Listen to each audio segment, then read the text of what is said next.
How's it going, everyone? I'm Sir James, coming at you guys with another Star Wars Galaxy's Edge product review. And today we're going to be taking a look at a limited edition Legacy lightsaber that was released for this year's Star Wars May 4th event for 2023, which is the double-bladed Cal Kestis customized lightsaber.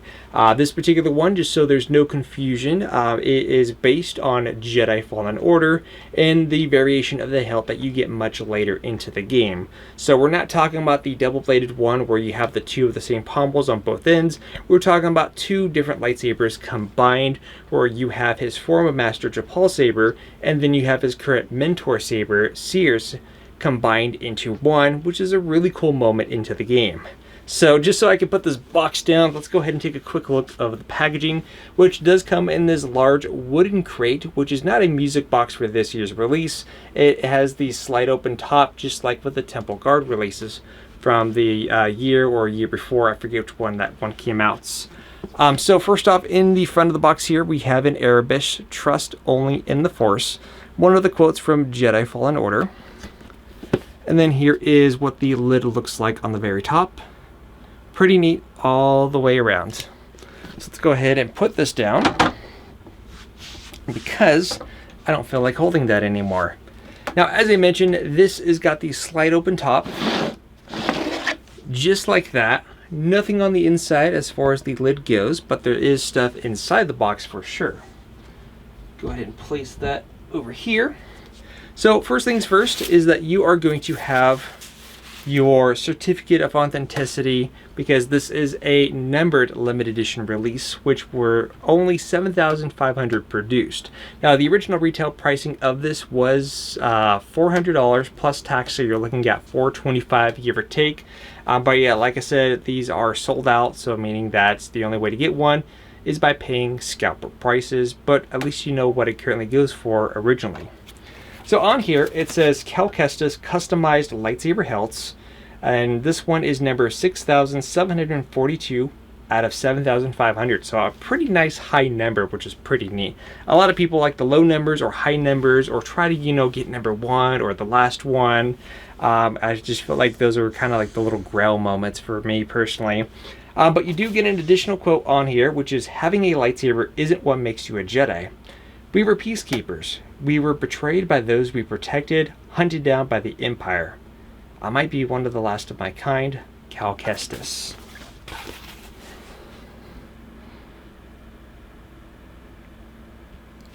Pretty neat for sure.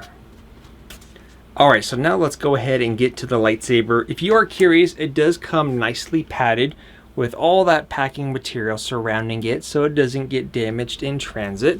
I have heard some people, not a lot, but maybe 2 or 3 people who had issues with their saber, or it was either broken on one side, or a certain part in the center just wasn't there, or just something like that, or it just didn't light up. But again, it was a very small number of issues. I've only heard a maximum of 3 out of the 7,500, as I know most of them are pretty much on eBay right now anyways. So let's go ahead and move this box out of the way. And here we have the hilt in question. So yes, it is indeed a very large hilt for sure. As I mentioned before, we have the Cal Kestis / Japal saber, his former master, right here on this end. Well, on the other end, we have Seer's lightsaber, which I thought was a great addition. Again, I really like this combination as far as a double-bladed lightsaber goes. It looks really cool altogether. So let's go ahead and give you a closer look here. Now, you are mostly familiar with this one already, because we've had this particular release 3 times now. We've had the broken version of the hilts. There is this one here, which is combined as a double-bladed lightsaber. And then you have the one that comes in the video game collector's edition for Jedi Survivor, which is the fixed pommel. So there's the 3 different releases thus far. You do have one cover tech wheel on this side, which, mind you, that putting this onto a belt is going to be very painful for sure. You do have little vent holes in the center for your audio. And then, of course, we also have Seer's saber located over here. Now, these actually have a few different little functions here. You do have your on and off switch. One is right here, which will only turn on with a blade or make any form of sound. And the other one is just right across it. The best way to remember this, just because they're all identical with all the different parts, is look for the cover tech wheel. Directly on the opposite end of the cover tech wheel will be your on and off switch. But if you turn this over, then you have a second function located right here and right here, this little button here. That little button, what it's going to allow you to do is that you will be able to change the colors on the hilt. Now, typically for legacy lightsabers, changing the blade color is not something that we get really, because it's always reserved for the Savi's workshop, where you have the customized buildable lightsabers where you could change the kyber crystals. Legacy lightsabers don't use those kyber crystals or anything like that, so anytime we get one that allows you to change color, it's extremely rare. We had one with the Ahsoka Tano Clone Wars variant where you can go from a blue and green blade, and now we have this one here where you have not just two colors, multiple colors, which is great. In fact, you could change through all the color variations for the existing kyber crystals that are sold at Star Wars Galaxy's Edge. Again, mind you, you don't buy those kyber crystals because they don't work with this at all. But for the colors that are available, from the white, yellow, green, blue, red, did I say purple? I think I said purple, I don't remember. But all the variations of the colors are all built into this lightsaber, which is great. Now, for charging, if you were curious, or not charging, but for battery replacement, it does disconnect for this end right up here.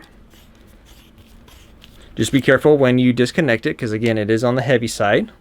You do have your battery pack, which will use 3 AAA batteries, and it is the same on both ends. So it doesn't have the built-in recharge option like some of the legacy sabers. They tend to kind of do that for specific ones for some odd reason. Though I like the battery option more over the recharge one, just because you could change the battery a lot quicker than recharge. And this one disconnects just right above this little silver section right up here. And it's the same thing where you have the removable pack, and then it's also going to use 3 AAA batteries. Now, you might be kind of curious, well, can this, like in the game, when he first built it, where he disconnected into 2 different lightsabers for different combinations and then reconnect them? No, you cannot do this with this. So I was thinking about this kind of back and forth between, like, you know, after messing with this for a little bit over a week now, like, did I want to include that as a negative or not? Or why would Disney not have that function? Because it was a cool moment in the game.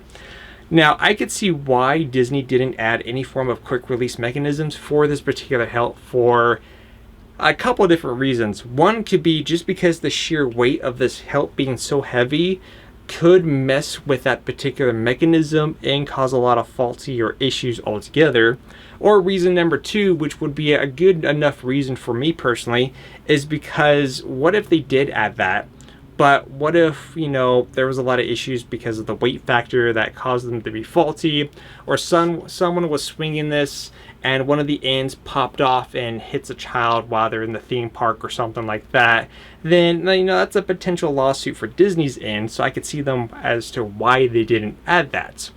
But again, we do have the color changing options, so let's go ahead and demonstrate that, because it's going to lead into my next negative. I know you might be saying, wait, you could change through multiple colors. Why is that a negative? You will see why. Or, not see, but you will hear why it's going to lead into my negative. There we go. Let's go ahead and turn off this. It's the one time I like having a lightsaber in my hand, is because I don't have to walk over to the switch. Call me lazy, but I just it's a little bit more convenience. So, do you note that for the audio, each side does have their own sound, which is, oh, there you go. It was already on, but I just had to flip it off and off.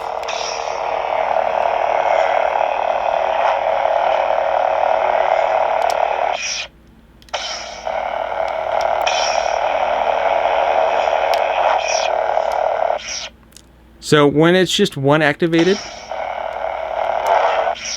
it gets a little bit quiet, but when both are on at the same time,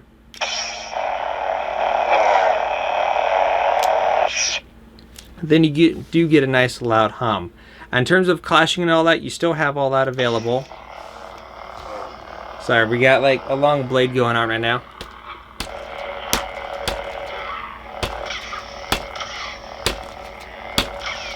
This one just requires a lot more of a beating just to get an effect out of it. But yeah, you do have your clashing effects. I'm just avoiding trying to hit the dogs here. Alright, so let's go ahead and showcase the color changing, and which is why it's going to lead to my next negative. So in order to change the color, you have this little button here on this side. And focus. Too much shininess going on, so right up here. Then on the other end, this entire section is just one whole button. So in order to change the color, what you have to do is that you have to hold that down for 5 seconds and it will change color. In fact, let me hold this over to Seer's side because we're already seeing the other one more often. We're going to give this one more of the light for this video. Let's go ahead and activate this. So again, you're going to hold this down for 5 seconds like so. 1, 2, 3, 4. Boom. Now, do you have an idea yet of why this is leading into my next negative?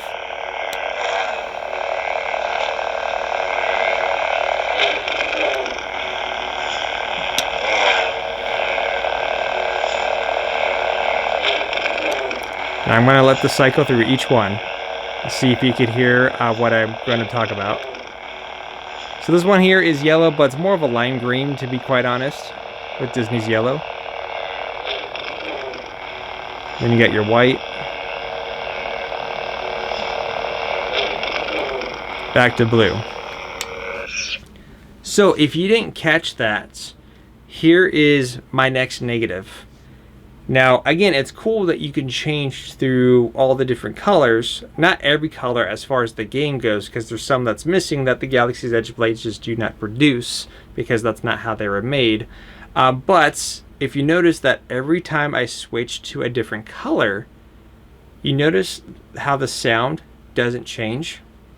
You hear a little sound when it's doing the change, but as far as the actual humming goes, it's exactly the same for every color, which is a bit of a negative, because in the game, every blade color had a different sound. Here, every blade color does not have a different sound. It's the same exact one for the one that you start off with, which is blue, which is a bit of a negative, because it's like, you know, you're on the right path there, Disney, with the color changing, but they could have taken it an extra notch where every time you change the blade color, it would have changed the sound font. Even if it wasn't the sound font from the video game, it still would have been nice to have the sound fonts from the different kyber crystals that we know we get when you change to the different kyber crystals, because each one has a different unique sound to it. Would have been cool to have here, but unfortunately that is just not the case. A bit disappointing for sure. So let's go ahead and turn this back on. Now, I am not going to go outside and swing this for 2 reasons. 1, this is very heavy. And 2, this is a limited edition numbered release, meaning that if I potentially drop this or break this, then it's going to lose its value for the most part, and I won't be able to get a replacement at all. So that's my reasoning behind that. So next up is my other negative. So besides the fact that it doesn't change sound fonts with the different colors, there's also one thing that I wanted to mention here is, you guys might be kind of curious, well, since you can't disconnect it, are there any additional accessories inside the packaging that would allow you to maybe perhaps have these as at least 2 individual lightsabers? Or if you want to have the Kestis broken variation and then Seer Saber as a standalone item, could you? Unfortunately, no. I think what would have made this even better is 1, allow the different colors to have a different sound to it, and 2, to have at least 2 additional pommel pieces inside the box, so if people want to have a individual saber for Kestis and Seer to put on display, they could. And if they wanted to, then they can combine it to have the double bladed as we have out of the box. I think that would have been a pretty neat selling point, in my honest opinion. But overall, again, it's not that bad of a release. Like I said, it is quite heavy, so wearing this on a belt is definitely going to be quite discomforting, just so you know. But I will say, I did actually take a very nice photo. In fact, what I did is that I put this on top of the box with the new Star Wars Galaxy's Edge lightsaber stand, and just for like a dark overall shot with the lighting element from the stand with this at a distance, it looked really good for a collector's purpose. For those who are getting it specifically for displaying, it's going to look great on the shelf, especially with the new lightsaber stands you can find at Galaxy's Edge now. So it's definitely worth picking up, especially if you just want to display that for sure. But for those of you who kind of missed out on this release, is it worth going out of your way and paying more than retail price for this? Again, I'm not one to tell you what to do with your money. That's completely up to you. But overall, like I said, I thought it was a pretty nice release. I just feel like there's a few missed opportunities to make this a little bit more of a perfect one. But you guys can let me know what you think about this in the comment section down below. I do thank you guys for your time on this review. Until then, I'll see you guys on the next well, I was about to say Legacy Lightsaber review, but more like the next Star Wars Galaxy's Edge product review. Until then, you have a wonderful day, and may the Force be with you.